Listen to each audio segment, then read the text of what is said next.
साल था 1193। भारत की धरती पर एक ऐसा ज्ञान का मंदिर मौजूद था जिसे दुनिया ज्ञान का महासागर कहती थी। नाम था नालंदा।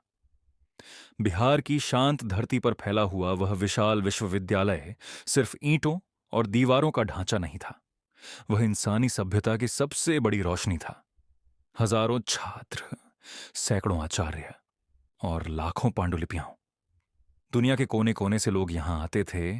चीन, कोरिया, तिब्बत, फारस, हर कोई उस जगह तक पहुंचने का सपना देखता था जहां ज्ञान को भगवान माना जाता था।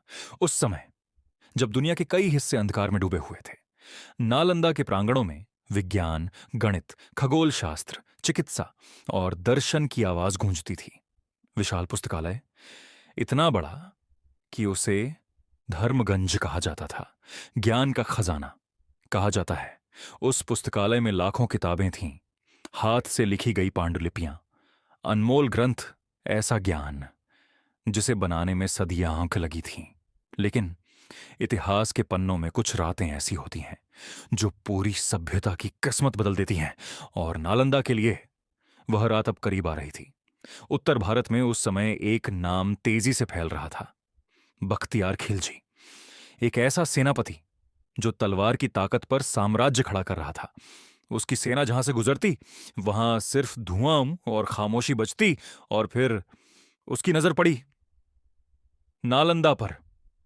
कहा जाता है खिलजी बीमार पड़ा था, कई हकीम उसका इलाज नहीं कर पाए, लेकिन नालंदा के एक आयुर्वेदाचार्य ने उसे ठीक कर दिया। यह बात खिलजी के अहंकार को चुभ गई। कैसे कोई भारतीय विद्वान उसके दरबार के हकीमों से अधिक ज्ञानी हो सकता था? और फिर एक फैसला लिया गया, ऐसा फैसला जिसने इतिहास को हमेशा के लिए बदल दिया। घोड़ों की टापें, तलवारों की चमक और हजारों सैनिकों की आवाज धीरे धीरे नालंदा की ओर बढ़ रही थी। उस सुबह नालंदा के छात्र शायद अपनी पुस्तकों में डूबे हुए थे। उन्हें अंदाजा भी नहीं था कि मौत उनकी ओर बढ़ रही है। फिर अचानक आसमान में धुआं उठने लगा, चीखें, भागते हुए विद्यार्थी, जलती हुई इमारतें। कुछ ही पलों में ज्ञान का वह मंदिर युद्ध भूमि बन चुका था। भिक्षु अपनी पांडुलिपियां बचाने की कोशिश कर रहे थे, लेकिन तलवारें किताबों से तेज थीं। आग पुस्तकालय तक पहुंच चुकी थी। सूखी पांडुलिपियों ने आग को और भयानक बना दिया। लपटें इतनी विशाल थीं कि आसमान लाल हो गया। कहा जाता है नालंदा की किताबें 3 महीने तक जलती रहीं। 3 महीने। सोचने वाली बात यह नहीं थी कि कितनी किताबें जलीं, बल्कि यह थी कि उन किताबों के साथ कितना ज्ञान हमेशा के लिए खत्म हो गया। शायद ऐसे रहस्य, ऐसी खोजें, ऐसी चिकित्सा जो दुनिया को सदियों आगे ले जा सकती थी, सब कुछ राख बन चुका था। हजारों विद्यार्थी मारे गए, कई भिक्षु जिंदा जला दिए गए, और जो बच गए वे अपनी आंखों के सामने इतिहास को मरते हुए देख रहे थे।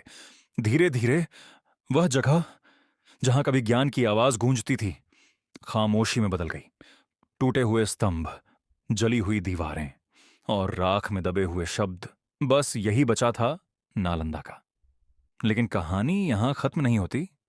सदियां गुजर गईं, राज्य बदले, साम्राज्य मिट गए, लेकिन नालंदा की राख आज भी इतिहास से एक सवाल पूछती है। अगर वह पुस्तकालय आज तक बचा रहता तो शायद दुनिया कितनी अलग होती। क्योंकि कभी कभी एक आग सिर्फ इमारतों को नहीं जलाती, वह पूरी सभ्यता की याददाश्त मिटा देती है।